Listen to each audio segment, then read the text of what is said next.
Goeiemiddag, my naam is Heinrich Wepener. Ek is die tegniese adviseur vir Afkree Equipment hier in die noorde.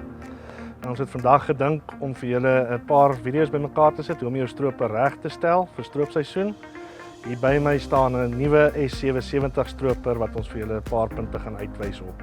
Hierso is ons nou aan die regterkant van die stroper by ons feeder house spoed wat ons kan stel. Soos julle kan sien word hy aangedryf deur 'n ketting wat van onderste rad na die boonste rad na ons top shaft toe aandryf om jou spoed op jou feeder house reg te kry.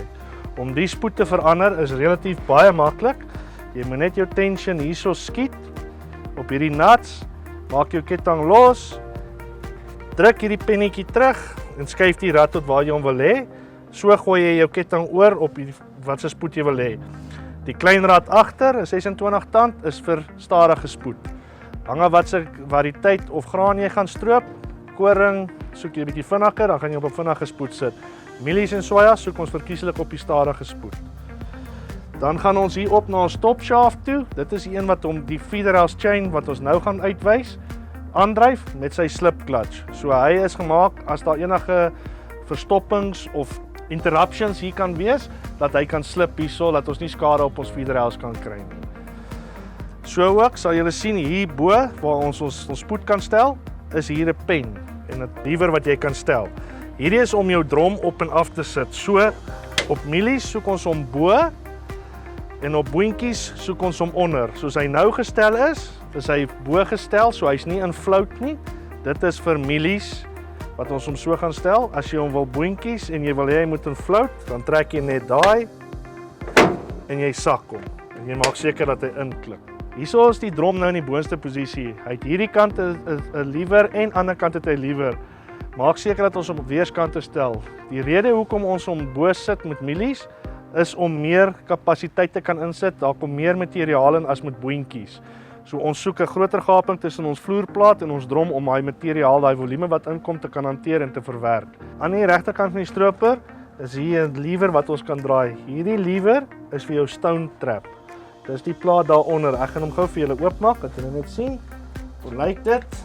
So jy maak hierdie pennetjie uit, maak oop, dan maak daai klap daaronder oop. Dit is van kardinale belang dat ons elke dag kyk dat ons stone trap skoon is, dat daar nie allerlei klippe en materiaal reste en so daar lê nie.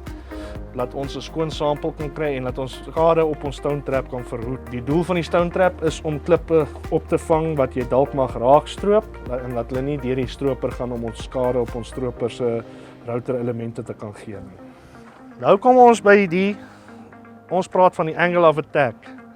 Sou jy 'n fyngraan tafel of 'n plikkerkop hê, die manier hoe jy gaan stroop gaan nie dieselfde wees nie. In die handleiding, operateurs handleiding, gaan hy vir jou presies wys hoe om dit te doen.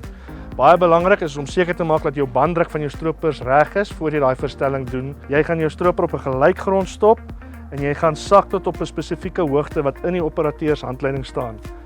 Hierdie is jou pivoting point, so hy gaan vir jou sê van die grond af tot by jou pivoting point moet dit soveel meter of millimeter van die grond af wees. Dan gaan jy hierdie boutjies losmaak en jy gaan hier stel om jou angle of attack reg te kry vir boontjies of vir mielies. Dan maak jy als net weer mooi vas. Hier is ons aan die voorkant van die stroper by ons feeder house. Soos julle kan sien het ons 'n ketting hierso. Baie belangrik om te kyk dat die slukketting se tension 100% reg is. Jy stel die ketting as die tafel aangehaak is, want die tafel sit ekstra stremming op die sluk. Maak seker dat jou slukketting nie jou vloerplaat kan raak, dat ons premature wear kan hê op ons vloerplate nie. Ook baie belangrik vir die eerste 100 uur van die ketting se lewe, elke 25 uur moet ons die tension kyk. Jy kyk die tension weerskante van die sluk, links en regs het hy so gauge. Ek gaan julle net gou vinnig wys waar sit die gauge. So as jy nou jou tafel gehaak het en jy stel jou sluk se ketting, weerskante van die stroper, stel jy bietjies, jy stel nie een kant tot op sy tension en dan ander kant nie, anders dan gaan ons ketting skeef trek. Hierso is jou gauge wat jy wys vir jou waar is jou tension. Soos julle kan sien bo op hierdie tensioner het hy twee sulke innametjies wat daar ingegrind is. Die agterkant van die washer, daar waar my vinger is, moet gelyk wees met daai inkepies daarso. Dit is hoe jy die tension van die slukketting stel. So die agterkant van die washer, flush met daai twee innametjies daarbo, dan weet ons tension is reg.